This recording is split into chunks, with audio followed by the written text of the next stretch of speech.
Hey guys, welcome back. Good afternoon, evening. I see you guys there in the chat. Nice to see everybody. Um, just a couple minutes and then we'll get started.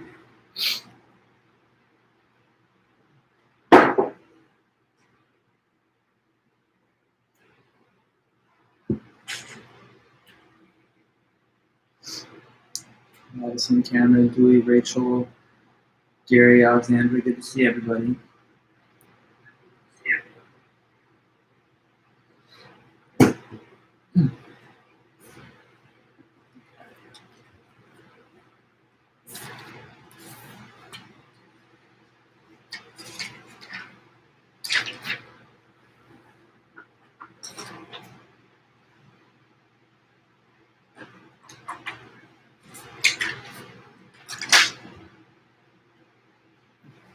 Hey, Madison and Emily.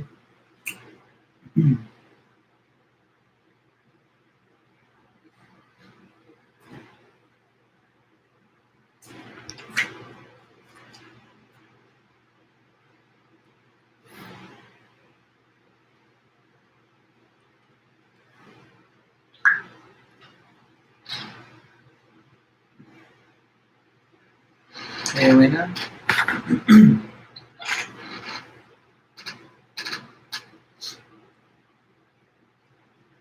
I'm doing pretty good. Yeah. I just got some new running shoes, so I'm pretty happy about that. They were pretty hard to find. They're the Nike Alpha Fly Next Percent, which are kind of in short supply. Is tomorrow the game, Ricardo? Is that when it happens? I thought it was today, to be honest with you, but I must be wrong. But is it tomorrow for sure? Let me double check that. No, it's tonight, right? It's at 6? I think it's tonight. It's happening at 6. It's going to start during the middle of our lecture, right? And then, but yes, the Lakers are going to win. They're going to win the championship tonight, so that'll be great. I mean, Miami, they had a pretty good effort in the last game, and they did well to win one, but they're just overmatched. You know, they don't have the talent right now to compete with the Lakers. The midterm, good. So Alexandra, it's the same date listed in the calendar on the syllabus. So it's not next week, but it's the following Tuesday. So it's from today, it's 12 days away. Question, oh wait, so it is Friday, Ricardo? Yeah, look, I don't know the dates of the final. I was just looking at the ESPNNBA.com, and I thought that I saw it was today, but oops. So back to the, midterm is next, not next week, but the following Tuesday. And it's everything we're doing so far has been fully consistent with the calendar in the syllabus. So you can always check that for dates, and when anything needs to change, if so, I'll let you guys know. Can anybody tell me this? Have you received the, did you notice my mailing? I sent an announcement to the class with the midterm study guide. Who can tell me? Just confirm. Okay, good. So you guys now got the study guide. And that's the study guide that we're going to use to do the review session next Thursday. So the overall schedule from between now and the midterm, today we have a lecture. Tuesday we have one more lecture, kind of a two-part lecture on the trolley problem. Next Thursday we'll just take the whole period to just do the study guide and go over midterm review. And then Tuesday, what day is that? Tuesday the 20th, that's when your midterm test will be. I'm working on grading all the papers you guys gave me last week, and they'll be done as soon as I can get them done. They'll definitely be done no later than the end of next week. So you'll definitely get the grade, and you'll know your grade before the midterm, which is Tuesday the 20th. But between now and then, you've got the study guide. You can start preparing your responses in the study guide and everything. The only kind of rule that I have, I'll just mention this, just I don't want people to get off on the wrong track. You got to work independently on that study guide. So you got to, if you have sample answers that you're developing, you cannot work with other students to create them. You can't create an answer bank that people divide labor and do different questions and then try to circulate the answers. So your answers have to be created just by you. You guys can talk about them, and you'll be in the review session together, and you'll all have your individual notes, and you have these recorded lectures in the textbook. But basically, I don't want, I have to say this because it's the whole internet Zoom era. It would be not okay for students to like have a master list of answers. So what I'm telling you is if I see like 2 student questions that are answered with like verbatim the same language, then they're going to get flagged and it might be deducted some credit. So the easiest way for you to make sure nothing like that happens is to just work independently, because if nobody else is seeing what you're writing, then there's no chance for that to happen. Do we have an upcoming essay due as well? No, not yet, not until later. The midterm is the next thing, and then the next essay is going to be due weeks and weeks after that. So the first half of the class is just 1 essay, 1 text. In the second half of the class, 2nd essay, 2nd text. But I can't give you that 2nd essay until halfway through the 2nd half of the class, because we got to do more lectures. It's going to be on new topics, yeah. But you can always see the syllabus and you'll see the dates. That 2nd essay I think is due later, like week 12 or 13 of the semester. So we take a little more time to work on some essays before I develop some topics before I assign you another prompt. Okay. Can we use a study guide on the test? Oh yeah, sorry, I saw. Let me get your question, Cameron. Is the midterm going to be on Zoom? No, you're just going to take your midterm by yourself wherever you're at. I'm not going to be monitoring anybody, or there's no Proctorio, no Zoom, nothing like that. Can we use a study guide on the test? Study guide is the test. I mean, you're going to be given questions off of the study guide, and that's what the test will be. It's going to be like a set selection of them, though. It's going to be a subset of those questions. So the question list that I sent to you guys is like, yeah, don't worry about it, Rachel. I know the difference between questions that people work on independently that have some similarities versus verbatim same answers. Don't worry. Nobody's going to get penalized if they didn't do anything wrong. Yeah. And then, so yeah, like what I was just saying is that the study guide contains about 43 questions that are just divided between all the different authors and essays that we've read. And when you see the test form on the day of the test, it's going to contain like 10 or so of those questions. And then your directions will say answer like 7 or 8 of those. So maybe if I select 10, I'll have you answer 7. Maybe if I select 11, I'll have you answer 8. But basically on the whole list of questions, you're going to have to answer 7 or 8 of them, but you just don't know which ones that I'm going to select. Nor do I. That's like a last-minute decision that I'll make on the day of the test. So because any of them in principle could appear, you're well served by preparing your notes so that you could respond to any of them if they were chosen on the day of the test. But since I'm also going to give you the ability to self-select, like from a curated list of 10 or 11, you will be able to eliminate three or so responses from the test form that you don't want to report on. All free responses, right? What's the definition of free response? I think so, but what does that word mean? Does that mean you just write? If that's what it means, yes, that's correct. I kind of am just out of the loop. Free response, maybe you can jog my memory. It's written paragraphs. I mean, you're writing out like you're talking to me. You're writing like that. So it's not like match a word, fill in a bubble. Well, they're answers. I don't know if I would use the term short. They're written answers. That's right. They're written answers. Yes. Okay. We have more time to work on that. I mean, that's not happening just yet. We have next week's review session, and you know, all of our email interactions and exchanges and office hours between now and then. So I'm happy to help you guys any way I can. You have to write in like a lot of sentences. Okay. I don't want anybody to say the words couple or short, because when you say that, you're going to get it in your head that it's sufficient to just say one word or one sentence or 2 sentences. You got to give thorough answers, detailed answers. I advise you to give the longest answer you can give. Paragraph, sure. Paragraph, 2 paragraphs. More the merrier. It's not a bad thing to write. It's not a bad thing to write extensively, because you have to prove that you understand the material. Yeah, a couple paragraphs. Maybe 1. It depends on the question. Some of them can be responded to in a little more of a brief way than others. But you just have to exhaust all the information until there's nothing true from the book that you can say about it anymore. There's never too much, no. There's never too much. There's definitely not enough, though. Okay, so good questions all around. And if you have more, at any time, you can always let me know. Gabe, are we just answering the questions in our own words? Yeah, you're doing it in your own words.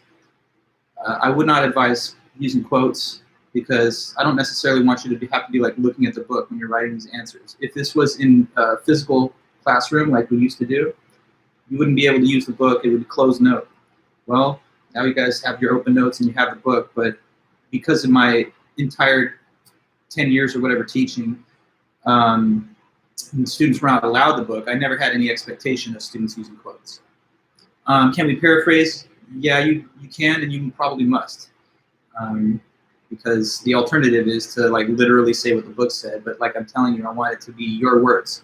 So that's the best thing, paraphrase, correct. And no need for quotes, quotation marks, or any type of citation. It's not a research paper, it's just a timed essay response, yes. Okay, cool, so I feel like so far so good. You've got the list, you can look at it whenever you're ready. And like I tell you, I'm going to take a set of 10 or 11 of the questions from the list.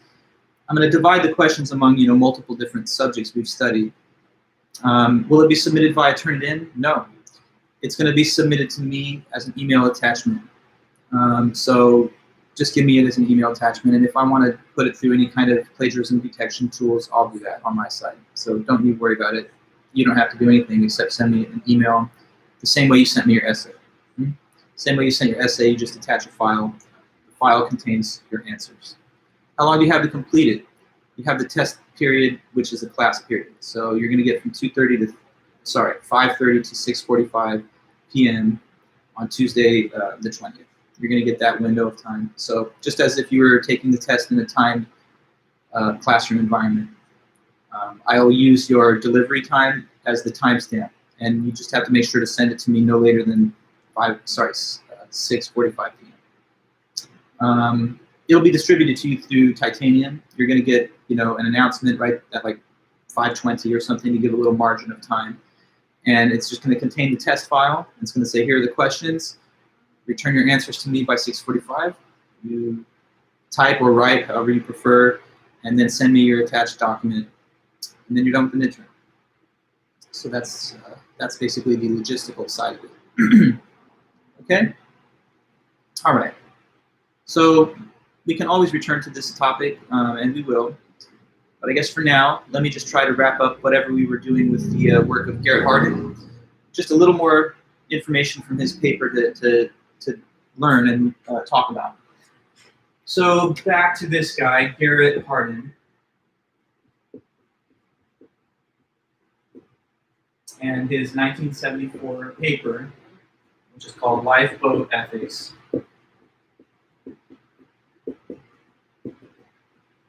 The case against helping the poor.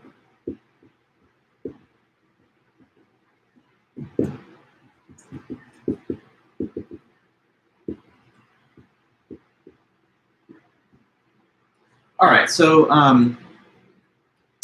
so just to kind of bring us back up to speed, we've been examining a pair of arguments which are debating the question: do we have a moral obligation to assist the global poor living in absolute poverty in the third world? And Peter Singer, the first author on the schedule on this subject, he said that we do have that obligation, and he made a thorough argument. He said that it's pretty much because there's a lot of people, over 1 billion, that are living in absolute poverty, not having enough income or wealth to meet basic human needs. But then people like us in the first world are living in absolute affluence and having more than enough income and wealth to meet the same basic needs. Couldn't we help with a little of the surplus wealth to provide for some of the needs of those that are starving? He thinks that we can, that we should, and that if we did, it wouldn't really undermine our well-being in any serious, significant way. He knows there's differences between killing and failing to assist, even though he raises the question, could they be compared? We talked about what the differences might be and how he tried to justify that there's still something wrong with the failing to assist, nonetheless. Then we talked about his obligation to assist argument, which claims that when you can prevent something bad and you don't have to make a comparable sacrifice, then you should. And absolute poverty is bad, and it can be prevented, some of it, without making comparable sacrifices, so you should. And afterwards, he discussed objections to the argument, and he replied to those. Then we turned the page to Garrett Hardin to get the other side of the argument. And Garrett Hardin is making the case, as you can see from the title, that we don't have the moral obligation to assist the global poor. first major claim he opens his paper with is that he doesn't like the metaphor of spaceship Earth that was favored by environmentalists of his time. He doesn't like the metaphor because he thinks that it implies that there's an equal right to the world's resources, therefore they should be shared. But he thinks that that is an idea that would usher in self-destructive and unwise policies for the sharing and pooling of resources. He also says that there's not a central authority on the planet Earth, and therefore the spaceship metaphor is even less appropriate because a real ship requires a captain. Then he says, I've got a different metaphor to suggest, which is more, he thinks, accurate, and that's the lifeboat example. So I think that's kind of where we left off. I was talking about his lifeboat scenario. In the lifeboat example, we imagine that there's every wealthy country symbolized by a lifeboat floating in the ocean. And then there's a lot of people that are in danger of drowning because they don't have a boat and they're basically in the water. He says, well, what if we were on this boat that has 50 people in it now? It has room for 60 of total, and then there's 100 that are in the water that are struggling to survive. Should we bring all 100? Okay, he says no, because although they need help or they want help, that would overwhelm the capacity of the system, and you couldn't take on all the people that needed help. If you took a more limited number, like just 10, then fair enough, the system doesn't break down by being overloaded, but he still thinks that it poses problems because it produces a little less security, a little less ample space, and the safety margin that comes from having less than max capacity has been compromised. So he thinks don't let anybody on the boat. And I guess by parallel, by metaphor, this is supposed to mean that that we shouldn't be helping the absolute poor, that it's a lost cause, or that it would just undermine our own well-being or prosperity. So did we talk about his claim about reproduction rates in the first world and the third world? Did I talk to you guys about that? I think maybe that thing got not yet mentioned. Didn't we just end with the whole boat discussion? I think so. You can let me know there in the chat, but that's according to my memory when we did sort of break. So now I'm gonna pick up from there, just a couple more points in this paper, so that we can get it all in. All right, now he gives us this lifeboat metaphor and says we shouldn't help the poor based on that. Well, one source of justification or evidence that he gives is the reproductive rate thing. Okay, Gabe, thanks. Yeah, so in the first world and developed world, wealthier countries like ours, reproduction happens at a slower rate. So our population here, wealthy nations, population will double by a factor of 2, so double approximately every 87 years. Sorry, 87 years.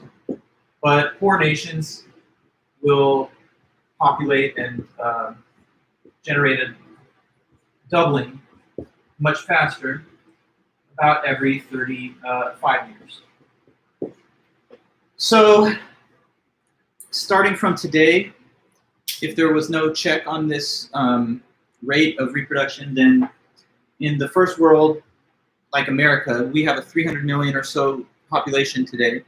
If this rate remains stable, then in 87 years from now, like 2107, we'd be at 600 million. But the poor countries that we could compare with our size would have doubled once over, twice over, and halfway towards a third sequence of doubling. So he says, imagine if we established a program today which would provide aid to a cohort of poor nation citizens that were equal in size to the total population of our country. The ratio of those giving to receiving would be 1-to-1 today, because it would be 300 million to 300 million. But after 35 years, they would have gotten to 600.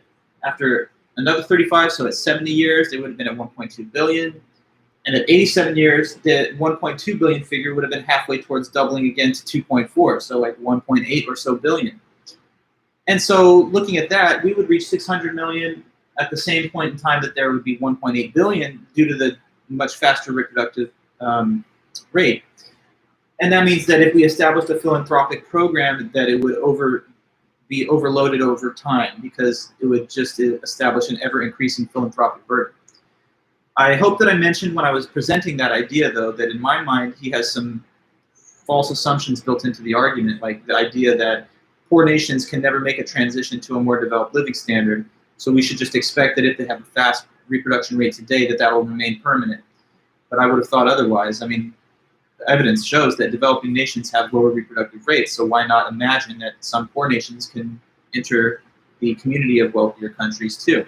And that might be achievable through aid, but anyway, so goes the argument.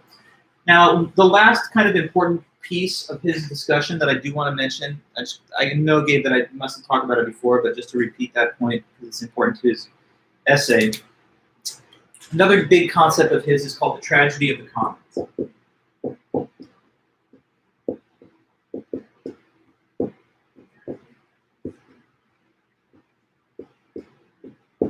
Okay, so if there's one idea of Garrett Hardin that has kind of gained widespread respectability in the academy, it's this idea of the tragedy of the commons, which kind of almost reminds us of like an economics concept. Did I get to talk about this tragedy of the commons with you guys? I don't think so. Maybe one can tell me, but I don't believe I did. So I'm just going to go ahead and mention some things about it here.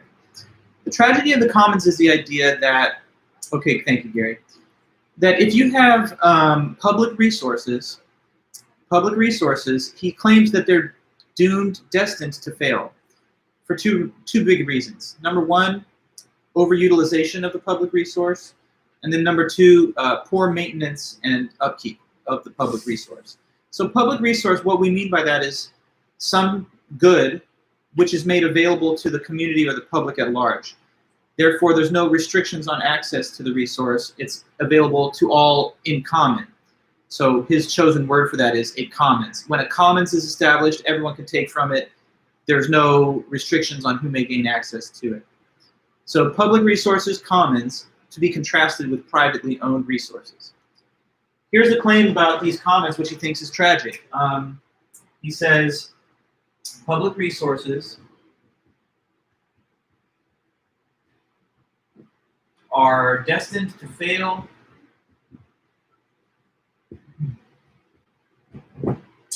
from overuse and poor maintenance. Poor maintenance, poor management.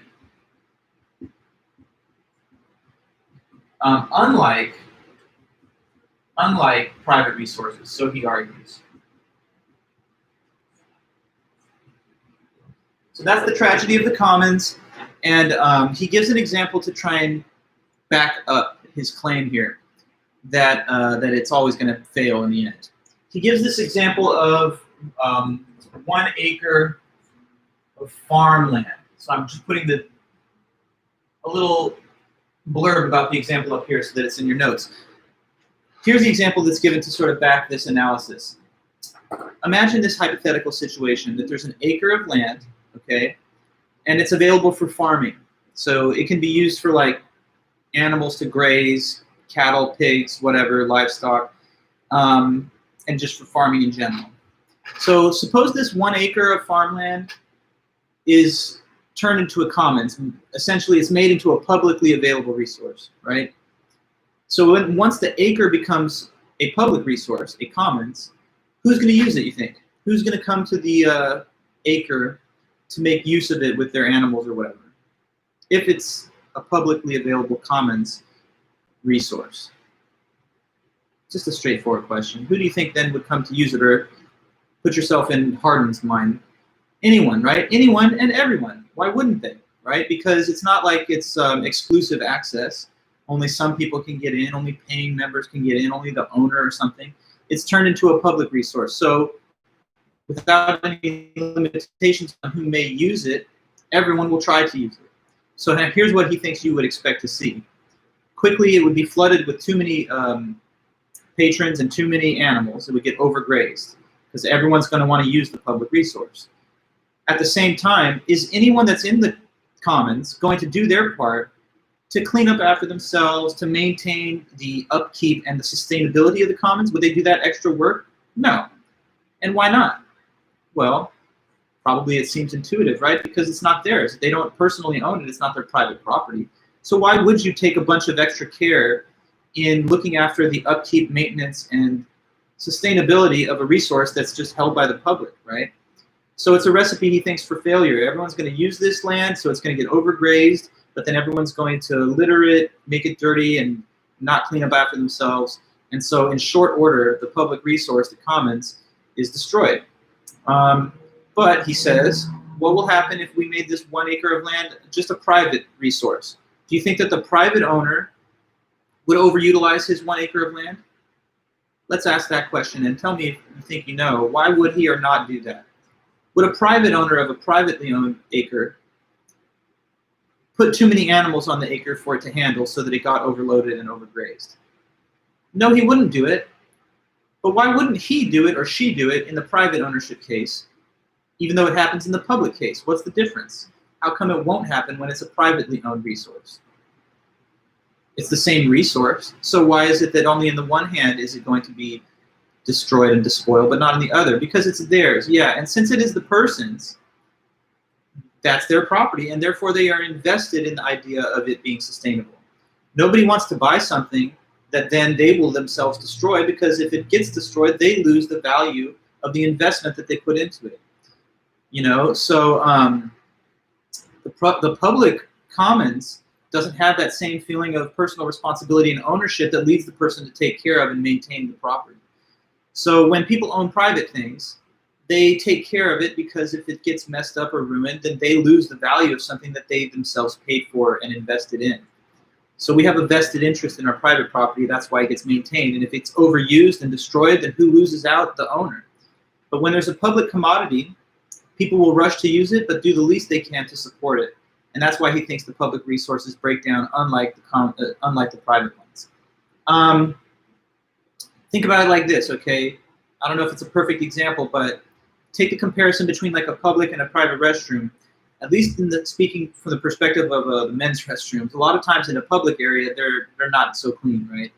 And the reason for that is because, well, it's not the person that's using it, their personal restroom. So if they leave the water running, throw things on the ground, make a mess, whatever, it doesn't reflect poorly on them as a private owner. But if you go to a person's house and their house bathroom was in that condition, you'd be like, this person is a total pig. Like, how can they live like that? They're living in a pigsty with stuff all around in their private bathroom. So not only would they'd have to live with the dirty, disgusting bathroom, but it would reflect poorly on them, the private owner. And neither of those things exist with public ownership, according to Hardin, because you'll be able to use it, but no one will ever look at you as the one who's caused it to degrade, since it's the joint effect of all the public using it, and since you aren't the private owner. So with private property, the people who own the property recognize responsibility to care for the thing that they own. Not so with commons. A farmer would not overload his cattle pasture, or he suffers a loss. If the pasture becomes open to all, however, if it becomes a commons, then the right of each to use it is not matched by a feeling of responsibility to care for and protect it. And this is interesting, as he points out that in a commons, it actually becomes in a way disincentivized to be the conscientious individual who does your part to take care of the commons. It's almost in a way irrational to do it, because think about it. You get the same access that all the irresponsible members of the public get, but you're doing additional labor. So, in the public restroom, if I go in there with like a squeegee and a sponge and I'm like, you know what, I want to do my part for the community and help clean this thing up. Do I get to use the restroom any more or less than the next person who comes in and just creates a mess? No, they get the same access as me. But here I am doing more work than them to support this public resource. So it's kind of like a losing proposition. Why would I do more work than other people when I don't get more access than they get to the commons? So in a way, he also says that it's tragic, as the term implies, because it only happens because we cannot act with mutual self-restraint and being conscientious enough to support a public resource. If we could do that, then we could have these nice commons and have these nice things. But I guess, according to him, the tragedy really lies within human nature, because human nature being what it is, if there's a resource that we can exploit for our benefit, then we want to take as much of it as we can, but also do the least work that we can to get to it. And so a public resource allows people to take from it, but not give anything to it. And that's why he thinks they should be rejected and opposed. Real life examples of a commons that maybe has some similarity to his position here is like air and water pollution. So like the air of the world that we're just breathing, it doesn't belong to anybody. It's not like there's an owner who doles out the air and who has like, you know, air as a piece of their property. And because of that, it's something that we just all have in common. It's a commons, really. And some argue, according to like Hardin argues this, that air pollution is a big problem, and part of it is because it's not privatized. The air, since it's just a public resource, companies feel free to pollute the air, but doing nothing to support its long-term sustainability into the future. Water pollution could be another case. The water of the world in the oceans and streams is not anybody's property, it's just there. But because it's a commons, people feel free to just pollute it without any limitations. And so in his mind, he thinks that anything that's not privatized is going to be sent to ruin for the same kind of reasons. Although I don't know if I could agree with any argument that we should privatize the water and air, because it's not like I would trust corporations to preside over those things that are so vital to human beings. But anyway, that's his argument. And now here's where he goes next. He says, okay, if we should reject the commons, if public resources are unwise and bound to fail, then another commons that he wants to target for criticism is the World Food Bank. Okay, because remember his big argument is we don't have an obligation to assist the global poor. Now, what's the World Food Bank? The World Food Bank, WFB, it was kind of a new idea back when he wrote this in the 70s, but it's been around for a long time now, and essentially it's an international program where wealthier countries give additional food and resources to the food bank according to their surplus, and poor nations can draw from the World Food Bank according to their needs. So it's a humanitarian idea. It's supposed to be supportive of the global poor, but Hardin doesn't even like that. And the reason he says he doesn't like it is because it's another commons, maybe a commons in disguise. In this case, the commons is the availability of the food in the World Food Bank. And so what he thinks is that it'll be drawn from without limitation by the countries that need it. They'll take from it, but they'll do nothing to wean themselves off of it in the long term by mitigating the rate of reproduction and making a transition to a more developed standard of living as a country. So he thinks that over the long span of time, the World Food Bank creates this dilemma where everyone's drawing from it, and by doing that, expanding the size of their populations artificially through the provision of the international aid.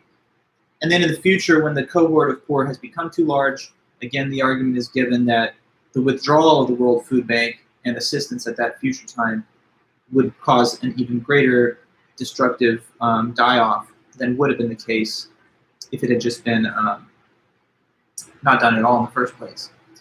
So I don't know if I share all of his harsh assumptions about the success or the viability of the World Food Bank, but he has that position that it's just going to create a temporary solution, but the big consequence in the end is just going to be artificially inflating the population size of the poor parts of the world until such time as it becomes unsustainable to support.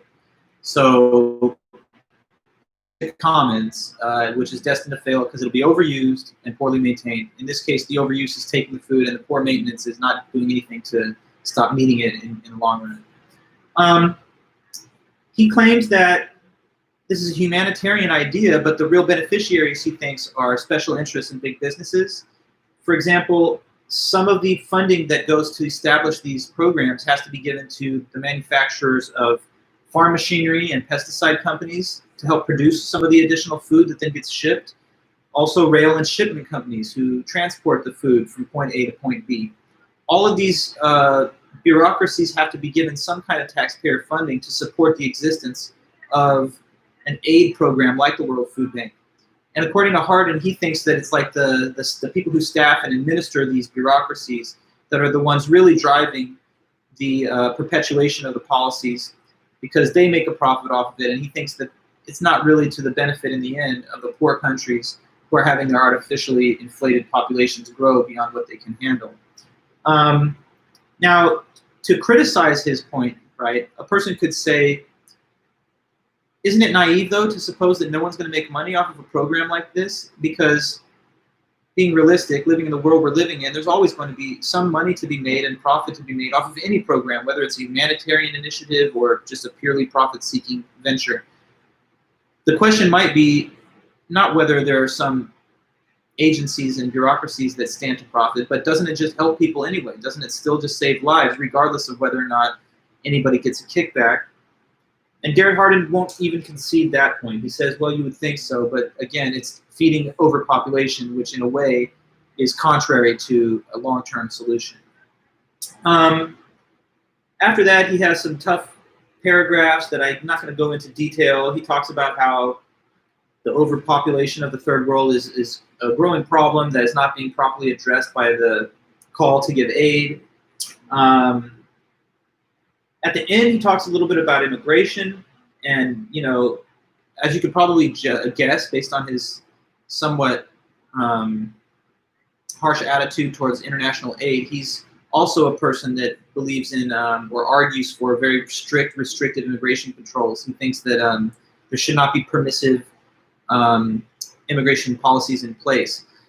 He says that it's also for the reason that by allowing more permissive immigration to occur, we undermine the safety, well-being, and economic integrity of our own country. Why, he wonders, would we be wanting to do that since we currently enjoy good prosperity here? So once again, he keeps bumping up against this idea that the humanitarian assistance to the global poor undermines our own well-being or self-interest. That last point about immigration, I really thought he did not argue very well for it, because, I mean, it's a nation of immigrants. Diversity is a big part of the strength of the United States. And I just don't know why he has this kind of somewhat negative or cynical assumption that, increasing numbers of immigrants somehow undermines the safety, integrity, or economic prosperity of our country. There's definitely arguments to the contrary. But once again, he thinks that although there's a humanitarian basis for wanting to welcome people to our country, that it could be special interests that are the real beneficiaries of those type of permissive policies. He talks about big companies that want to have cheap labor to do degrading work that Americans wouldn't want to do. And so some can argue that they're the ones that are going to lobby most aggressively for more permissive immigration policies.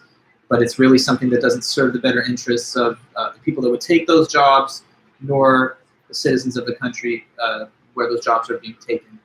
So at the very end of this paper, he says, I know a lot of people will criticize what I've said because it sounds overly harsh, and the point will be made against me that this is a nation of immigrants, and how can we consistently say that since many of us, except for Native Americans, have come from distant shores, and that's the nature of this country, how then could we consistently want to have a closed door behind us or something like that, since we're all immigrants ourselves?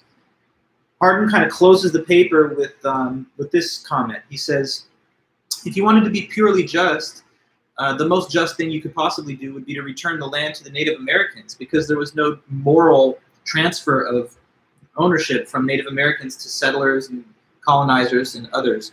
But nobody takes that seriously. Nobody says, let us achieve justice by restoring this land to its native people. And so in a way, he claims at the end that pure justice is just overly idealistic. He tries to portray himself as this cold but realistic, tough-minded person. He says, we cannot redo the past. We arrive at the present with all the inequities and injustices that have come before us, and we're going to have to make progress into the future from where we are at now, not where we would have liked to have been if things had been more just in the past. So he thinks then that until the world really does have some type of central control or a unitary world government, then we should operate rather on the ethics of the lifeboat metaphor that he advances, instead of the spaceship Earth idea that he critiques at the beginning of the paper. So that's, I'm just trying to give you guys the balance of two arguments. This is Hardin. It's kind of like Singer versus Hardin. In my own mind, I'm a lot more persuaded by the ideas of a Peter Singer. I think that there are some uncharitable assumptions that are built into Hardin's argument. But I'll say this for Hardin's sake. There's a lot of, I would say, mean-spirited and harsh rhetoric that gets exchanged in the political arena about topics like assistance to the international community, immigration. And I find that a lot of times the language used by politicians, some media figures, is just overblown and negative, full of stereotypes, and is offensive. So if you wanted to have the most refined intellectual presentation of the philosophical basis of the ideas that are espoused in some of these arguments, then Hardin is probably the most academic sounding in that field. So if I was a person that was persuaded by arguments like those, then I would rather be citing the ideas of Garrett Hardin than like a political figure. Okay, so anyway, that's that. And there's just one more author and essay before we start to review for the midterm and take the test on the 20th. So for the last part of today's meeting and then the beginning on Tuesday, we're going to talk about this. This is the work of American woman philosopher Judith Jarvis Thomson.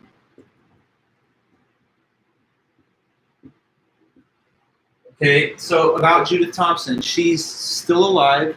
She was born October 4th, 1929. She worked for a long time in her career at MIT, and so she's a very esteemed, well-regarded, famous philosopher of the 20th and 21st century. In 1971, she wrote a paper that's considered a classic paper on the ethical debate about abortion. That paper in 1971 is called A Defense of Abortion, and the essay we're reading today has nothing to do with that. It's called The Trolley Problem. But I'm just giving you a little bit of her academic biography so that you know about who she is. We're reading The Trolley Problem by Judith Thomson, but just again, in 1971, by the way, The Trolley Problem that was published in 1985. But a little earlier in her career, in 1971, she published this paper called A Defense of Abortion. And it's considered a very important paper. If you ever do take a class in ethics, here at Fullerton, Philosophy 320, the Contemporary Moral Issues class, sometimes I teach that class. And just what I know is that every time anyone teaches a course on contemporary moral debates and they get into the abortion topic, this is a classic paper that everyone reads, A Defense of Abortion. Going back in our recent political history in the United States, you guys probably know the Roe versus Wade decision is what federally mandated that abortion be legal in all 50 states, safe and available for women who want to terminate a pregnancy. That was in 1974. The Supreme Court decided Roe versus Wade. And so it's been also reaffirmed in subsequent decisions multiple times since then. So 46 years, it's been the law, or it's been judged to be unconstitutional to prohibit abortion since 1974. But in the years leading up to that, there were a lot of policy papers, political debates, and academic essays being published that kind of culminated in the landmark decision. And so, her paper of 1971 had some of an impact in that building, I think, academic and legal consensus around the right to choose or whatever. But anyway, this has nothing to do with that. It's another essay in ethics, and so she's kind of well known as being a philosopher of moral philosophy of ethics. That's her specialization, and she's touched on a lot of different topics. This essay, The Trolley Problem, that we're now going to open up, it's trying to explore what are some puzzling features of the intuitions that people have about killing versus letting die. Essentially, we have, it seems, inconsistent intuitions about what type of situations make it permissible for a person to either let people die or to kill. And there's a few hypothetical scenarios that are supposed to draw out this puzzle, this problem with our intuitions about killing and letting die. Interesting point about the trolley problem itself. I think it has somewhat enjoyed a renaissance of pop culture interest for some reason over the last few years. One thing that's, I don't know if you guys like memes or if you think that memes are funny, there's a whole wealth of trolley problem memes that are somewhat dark humor, but they're just pretty funny. On Facebook and stuff, I like the group Trolley Problem Memes, and you'll see a million different variations on the examples given in this paper, and they're always pretty funny, somewhat nihilistic, but good philosophical academic humor. And then there have also been some The Good Life, or sorry, what is The Good Place, right? The NBC sitcom The Good Place. They had an episode that touched on the trolley problem too, so it's kind of a fun thing to watch. All right, So let's get right into it. What is the trolley problem? So the trolley problem begins by asking you to think about a hypothetical scenario, and let's call it trolley driver, because that's what Thompson says. We'll just label it for the sake of remembering it. So here's trolley driver. That's just the name of the scenario. Now I'm going to help you understand this scenario with some little pictures, okay? Here's a trolley. And inside the trolley, you have this driver driving the trolley. There's a switch. Now, the trolley's on a forward course on this track. Nothing too amazing about that, but there's something really wrong. Ahead on the track, there's 5 people.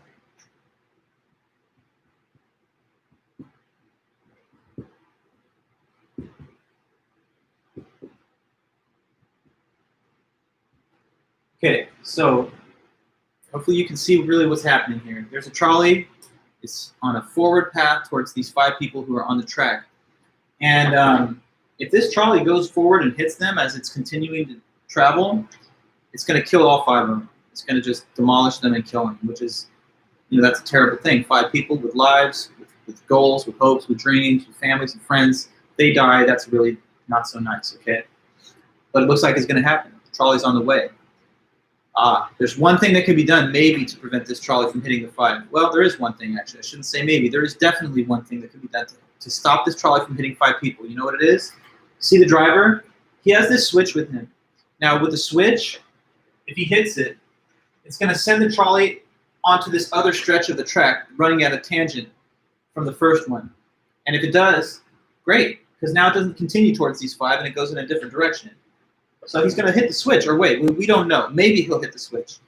He probably should, though, right? Because it doesn't hit 5. But here's an extra thing I have to tell you.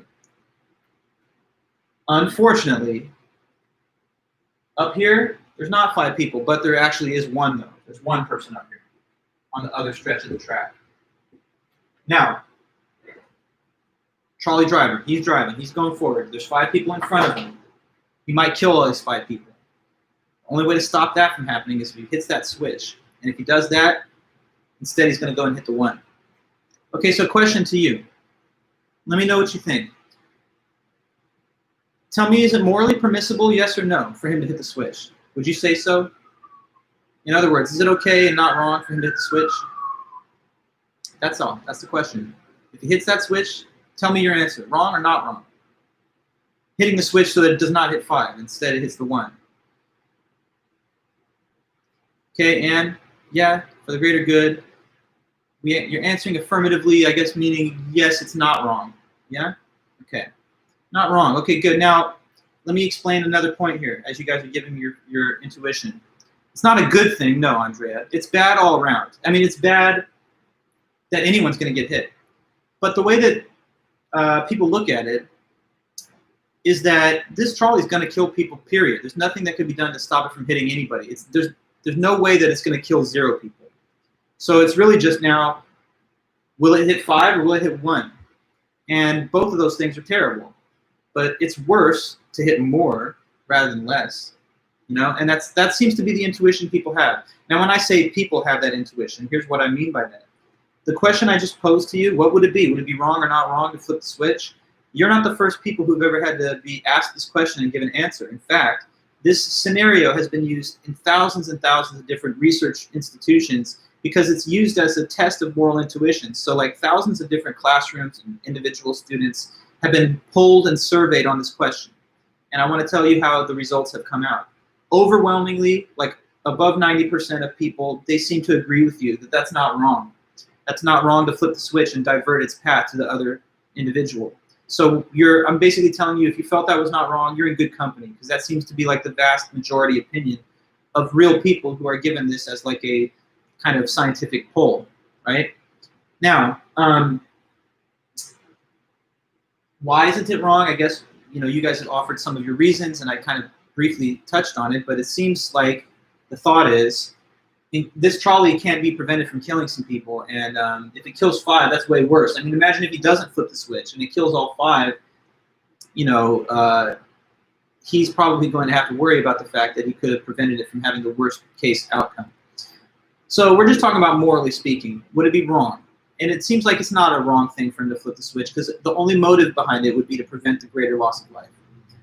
But now, see, the trolley problem is not just based on this one example. There's two examples that have to be mentioned together to get the problem really to surface. So there's a second example that gets mentioned in conjunction with trolley driver. You know what it is? It's our old friend, the transplant scenario. So here's transplant. You guys maybe remember it. If you don't, let me remind you again. What happens in transplants? So you got 5 people. Here they are, just so you have a visual.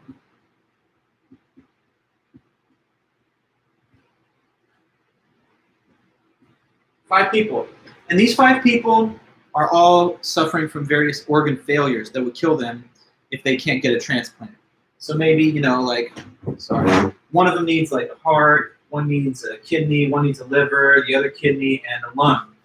So they all need a different vital organ, okay? And mysteriously, they all have the same blood type. Who knows why, but they do. So in principle, there could be just one healthy donor, and if so, the one donor could be use their organs to save the 5. Here's a doctor who they're seeing to try and get the needed donated organ, but he can't find anybody. So randomly off the street, unrelated, a person is there seeking just a basic physical exam. And that person, lo and behold, who just happened to show up at that time, has the blood type that matches these 5. And he's got all the organs that could save the 5 lives. Now, in the transplant scenario, here's the question. And it's just you telling me what you think. Would it be wrong or not wrong for him to kill this guy and give his organs to the 5 people and save the 5 lives? Would that be wrong or not wrong? I don't know how you feel. You can only tell me. Okay, good. You're starting off, Gary, wrong. Okay, Gabe, wrong. Good. I don't want to put anyone on the spot and make them feel awkward, but let me just tell you, if you're like hesitant to say wrong because you think you'll be contradicted, no, it's wrong. Everyone agrees that it's wrong. That's very clear. Almost everybody says that. So if you're the person who's like, no, he's got to kill him, right? I mean, you've got to save 5 lives. Maybe, you know, that's I would say, tiny minority. And I don't even have to speculate, because I'll give you guys access to a video over the weekend. One of the editors of our textbook, Tamar Gendler, there's a video on YouTube of her giving a speech at Yale, where she works, and she's talking about this exact essay.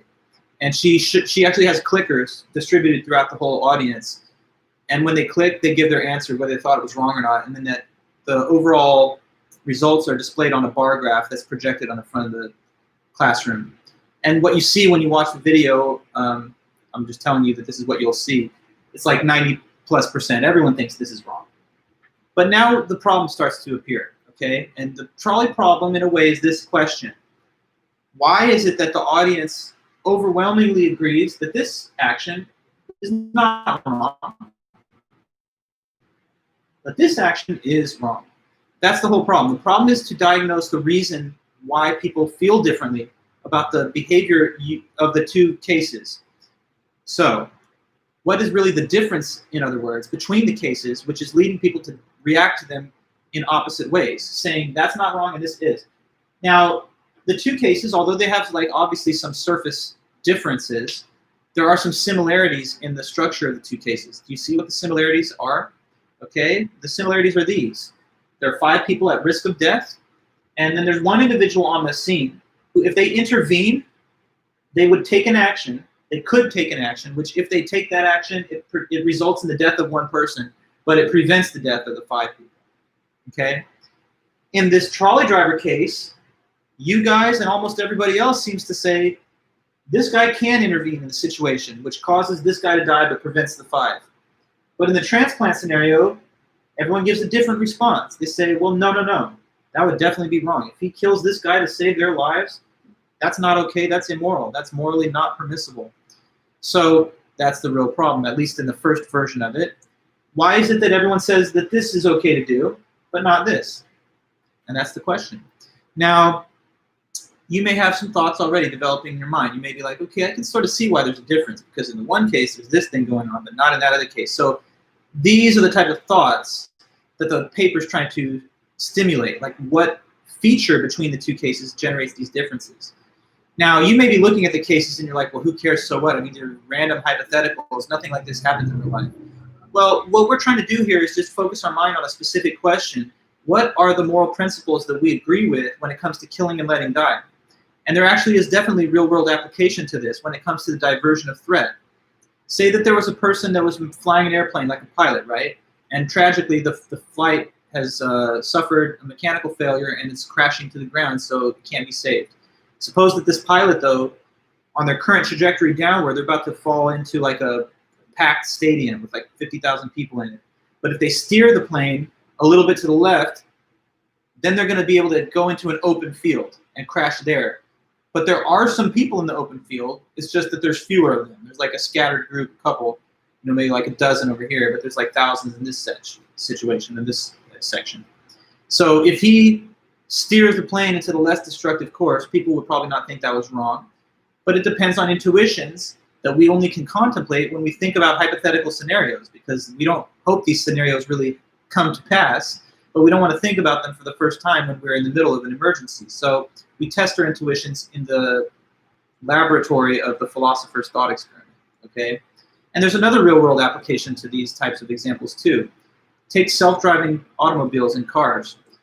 The self-driving automobile has to be programmed by the programmer with instructions of exactly what to do if it finds itself in a situation like this. So the visual display of the computer that's in the self-driving car will be able to detect when there is a human body in the field of motion in front of the car. And ordinarily, that would trigger it to have a response that it needs to swerve to avoid that. But what if the swerving away from the one causes it to swerve in another direction, which is also going to kill people, but just fewer? The programmer programming the algorithm to make a decision about what to do in this case has to contemplate exactly situations of this kind so that he can make the correct programming move that's consistent with our shared values and sense of right and wrong in our ethics. So I'm just trying to drive home to you like some of the bigger connection with factual reality that this type of contemplation could have and does have. Okay, so what could be a solution then? What could be the solution? Well, one author that tried to solve the problem of this problem is mentioned next by Judith Thomson. This is another mid-century woman philosopher named Philippa Foot. It's a very kind of uncommon name, but Philippa Foot talked about the trolley problem a little bit prior to Thomson's discussion, and she thought she could solve it. What happens next in Thomson's discussion is she provides us with Foot's attempted solution, but she tries to show, Judith Thomson does, that Philippa Foot's solution does not actually work. So she's going to talk about it, but then ultimately she's going to show that not quite. That doesn't really solve the problem or explain why the intuitions are different in the two cases. So I'm going to now talk to you about Philippa Foot's attempted solution of the trolley problem, and why it is that Judith Thomson finds fault with that. Okay, so here is Foot's solution. Her last name is Foot.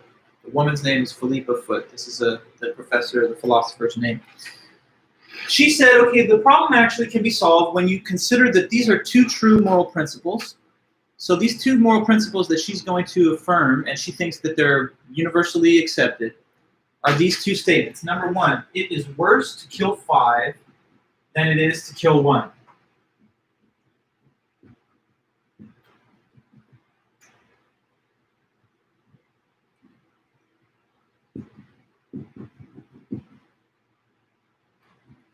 Make sure that doesn't look like an S to you.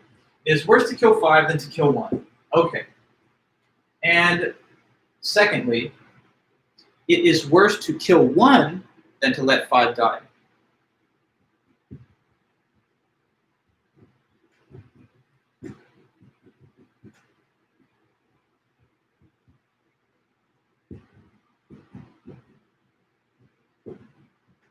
Okay, now I want to keep these little diagrams up here really fast. Trolley driver.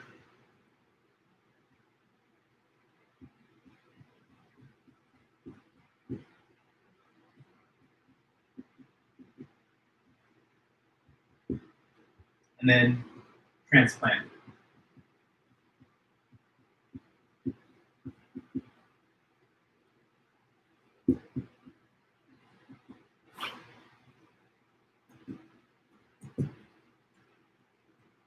Okay, so just want to keep the visual there so I have something to refer to.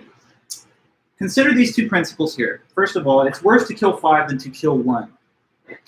Is that true? It seems like it's true because it's wrong to kill anybody. It's a bad thing.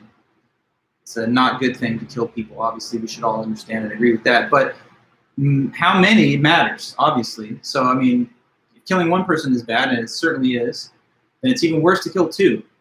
If a person goes into a public place and they shoot up a public place and they kill 50 people, they did a horrible thing. It's way worse than if they had killed like 2 or 3. It's a tragedy for anybody to meet their death in an unnatural way, like by killing. But obviously, if you had to choose, if you're forced to choose, you'd prefer a person killing less rather than more. It's worst. It's a bad thing, and so the more of it, the worse that it is. A person that massacres 100 is doing something even worse than somebody who kills 3, 4, 5 people. So that's all this is saying. When we talk about how bad or morally wrong things could be, you got killing 1, and then even worse to the, more extremely wrong than that is killing 5. So it's worse to kill 5 than 1. Simple. Next point. Okay, this says something different. It says that it is worse to cause 1 person to die and be the reason they died, to kill 1. It's worse to do that than to just back off and let 5 people die from things that you didn't cause at all. Right? So it would be worse to kill a person than to not, let's say, prevent 5 people from dying by rescuing them somehow. It would be worse to be the cause of a death than to have failed to prevent people from dying that you didn't cause. Okay? Because of how bad killing is, right? Killing is so bad, it's taking an action that ends a life. Failing to assist, letting people die isn't the same thing as causing them to die. Okay?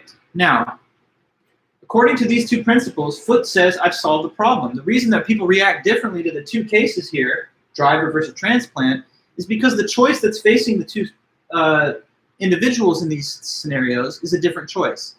Let's ask, what is the choice of the driver and trolley driver? It's the choice between doing what and what. If the trolley driver continues, what will happen? It's the first, yeah. So trolley driver may continue forward, in which case he's going to strike people with the trolley and kill 5 people.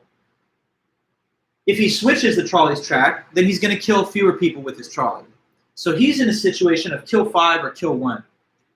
And that means that he should switch because killing 5 is worse. So by switching, he's just doing the thing that's less worse. But what about the surgeon in transplant? What's the choice of the surgeon?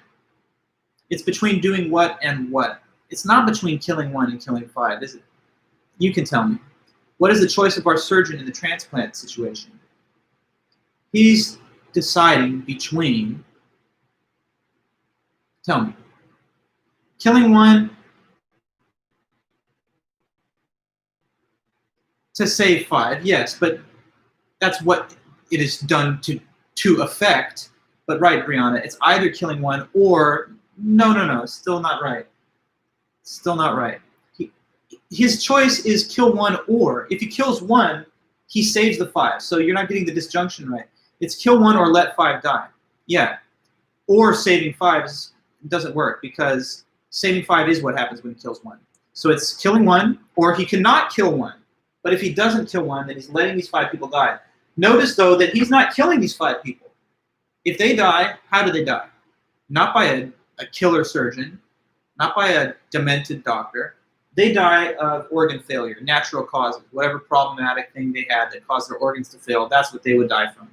So he can be a killer and kill a person and end the person's life, or he could just not get involved and then 5 people are going to die, but he's letting them die. He's not killing them. He's not putting them to death.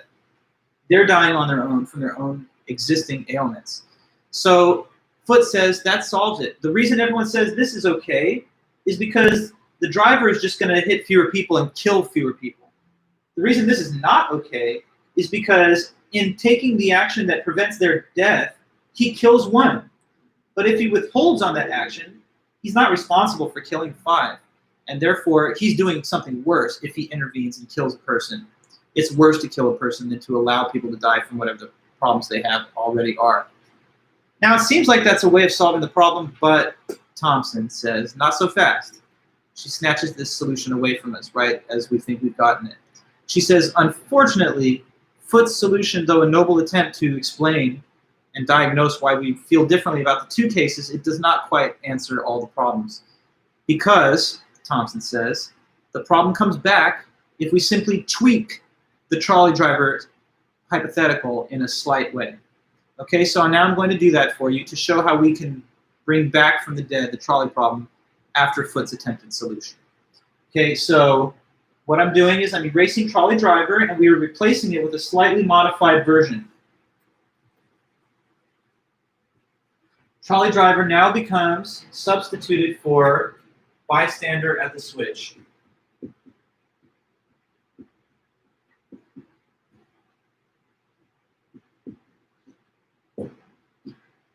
Okay, bystander at the switch is a variation on the trolley case. It's a little tweak, little modification to the trolley case, and just bear with it because this essay makes heavy use of these hypotheticals and there's still a few more to come. But let's go into this one. So bystander at the switch. Yet again, there's something similar. There's a trolley. My awesome drawing of a trolley, here it is. It's on a forward path. And in front of it, yeah, there's 5 people on the track.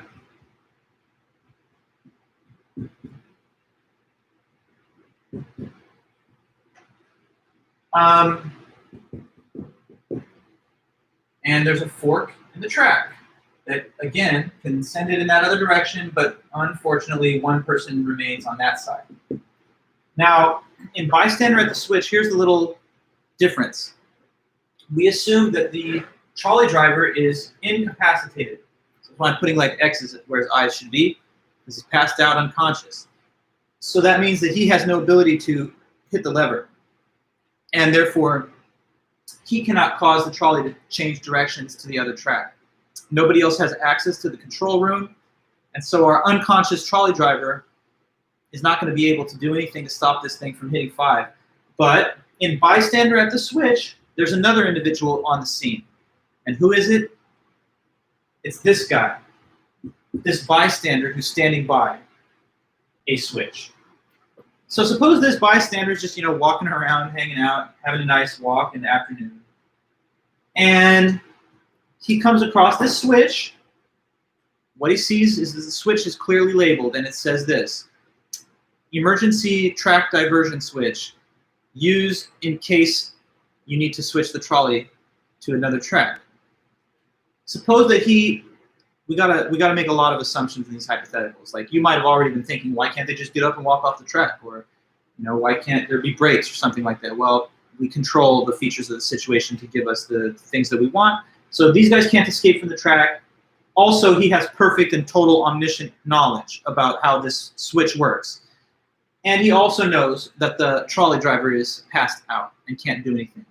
So all we've done in the second version of the case is we bounced the decision-making process to this bystander who's standing by at a switch. Okay, so the bystander is the only one who can do anything. And he knows this: if I don't act, and if I don't switch this switch, the out-of-control trolley is going to go and hit the 5 people and just kill them. But if I do, touch this switch right now, even though I'm a bystander and not the driver, I can switch it to the other path and it won't kill so many people. So new question for everybody. When it's bystander who's standing at the switch, is it morally permissible for him to flip it or not? Do you feel differently when it's the bystander, or does that really not make a difference and it's still okay? I don't know. Let's see what you think. So is it wrong or not for the bystander to hit the switch and prevent the greater loss of life? You say that's wrong to do that or not wrong? Gabe, you think it's now wrong. Okay. Where's the overwhelming response of like 20 people right now? Okay, Rachel, you're saying not wrong. Good. So those 2 different opinions right there. Not wrong, okay, there's breaking a tie. Dewey, not wrong. Gary also. Not wrong, Cameron. Okay, well, I'm sorry to say, Gabe, But here's what I got to tell you and everybody else too. The overwhelming reaction of almost everybody is that it's also not wrong. So people don't seem to be fazed or feel differently about the case when it's driver versus bystander.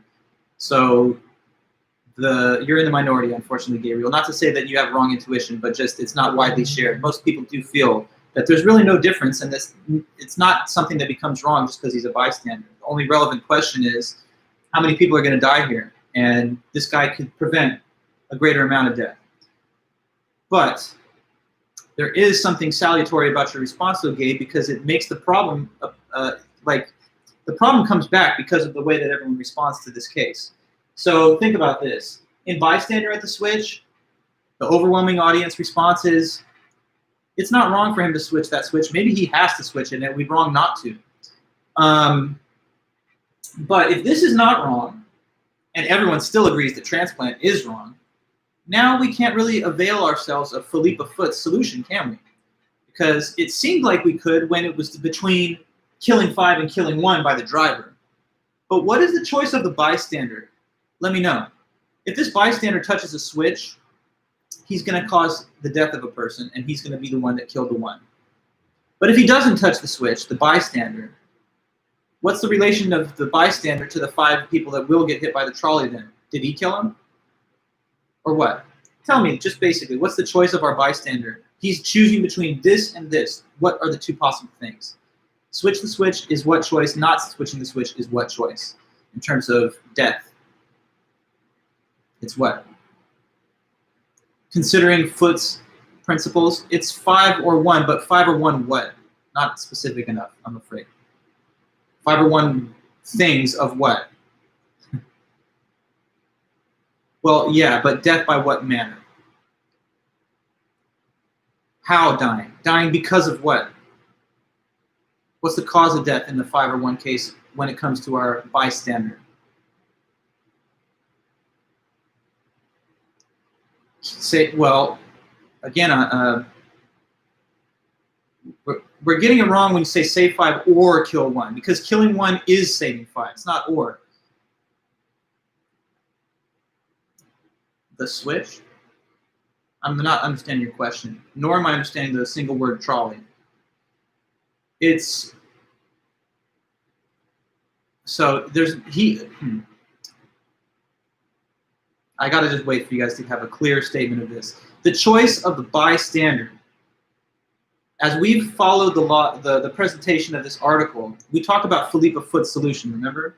She said that she thought the solution was because in the driver case, it's kill 5 or kill 1, but in the transplant case, it's kill 1 or let 5 die. Well, we've modified the trolley driver case and turned it into bystander at the switch. And when it's bystander at the switch, it's not the same choice as kill 5 versus kill 1. So tell me what the choice is. Again, I'm asking you. You got to give me the right answer. The choice is to use the emergency switch or not. Yeah. But the question I'm asking you is framed through the presentation of Foot's principles. Kill 5 is worse than killing 1. Killing 1 is worse than letting 5 die. We're trying to frame it through those 2 principles. Rachel, if he does anything, then 1 person dies and he's responsible. But if he does nothing, 5 people die and it is not his fault. Yes. Why not employ the terminology used by Foot, though, guys? It's between doing what or what. I'm not going to let it go. I need you to say it in the chat. Because it's not been said. And it's not that hard to say. It's a choice between if he intervenes, he kills 1, you got that, Rachel, or he lets 5 die. Perfect, Gary. Yes. Does the bystander kill 5 people if he doesn't hit the switch? No. A trolley hits the people. And it's the trolley that makes impact with him and kills him. He's not on the trolley.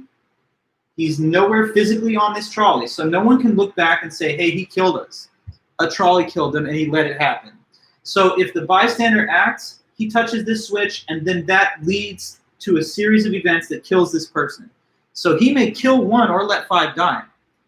But now it looks like he has the same choice scenario as the transplant surgeon does. But people still think that this is wrong and this is not. So that tells us that Philippa Foot's solution cannot adequately explain the divergent moral intuitions.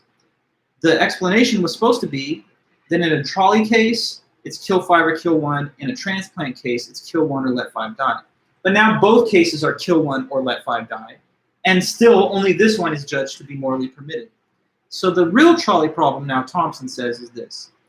Why specifically does the audience overwhelmingly say that bystander at the switch may flip the switch, but the transplant surgeon may not operate? Why is it that these two cases strike people morally in different ways? And we still don't have a solution yet. So in the next meeting on Tuesday, when we come back from the weekend, Judith Thompson tries to show us what she thinks the actual solution to the problem is. But it takes a few more attempts to get there. So first attempt was Foot's solution. And by modifying driver and turning it into switch, Foot's solution falls apart. Because these two cases eliminate the difference in the choice situation between the two subjects who could intervene. So the real solution is still elusive. It's still not there yet. But by the time the paper's over, we will get to it. Let me just give you a sneak preview of what her solution will be in the end, and we'll develop this on Tuesday. In the end, the solution is going to be, she thinks that it's okay to divert a threat from a greater to a fewer number of people, but it has to be the same threat that threatens the greater or the smaller group, okay? So what's the thing that threatens the lives of these 5 people in the situation of the trolley cases? The thing physically that's threatening these 5 is an impact of a trolley, yeah.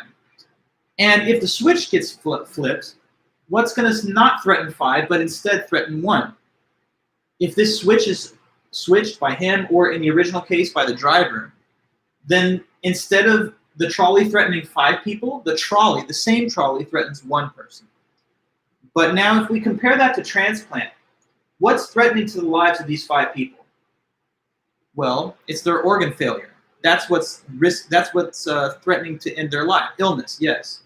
But if the surgeon intervenes to save their lives, what instead is going to be threatening to the one individual's life? Is it organ failure? No. What's a threat to the one guy's life? It's the surgeon. It's the homicidal surgeon that threatens his life, the scalpel. So this is not the transfer of threat, of the same threat from a bigger to a smaller group. But this is. It's redirecting one threatening thing and funneling it into a less destructive outcome by funneling it towards a smaller number of people. But this is not just taking one threat and redirecting its course. This is taking one threat and replacing it with a whole different threat faced by the other individual. So that's where Thompson thinks our intuitions are telling us that that's just not okay. So it's okay to divert threats into smaller groups, but it's not okay to create new threats and dangers so that a smaller number of people can survive, or sorry, a greater number of people can survive. All right, well, there's a little more to say on this, but nice meeting. Thank you guys for all your help. I just wanted to get through the majority of Judith Thompson's paper, and we were able to do that. So on Tuesday, we'll finish this discussion of Thompson's trolley problem, and then we have our review session next Thursday, and then, of course, the midterm exam. In the meantime, I'm grading your guys' essays, and I'll let you know soon when I can give you your scores back. Until then, have a great weekend. Let me know if there's anything you need over the weekend. Make sure to keep attending. Sometimes our attendance numbers kind of go up and down. I know that we have the replay lectures, but it really, I think, enhances and adds a lot of value to the experience when we're here live. So try to be here, and other than that, have a great weekend, okay? See you soon.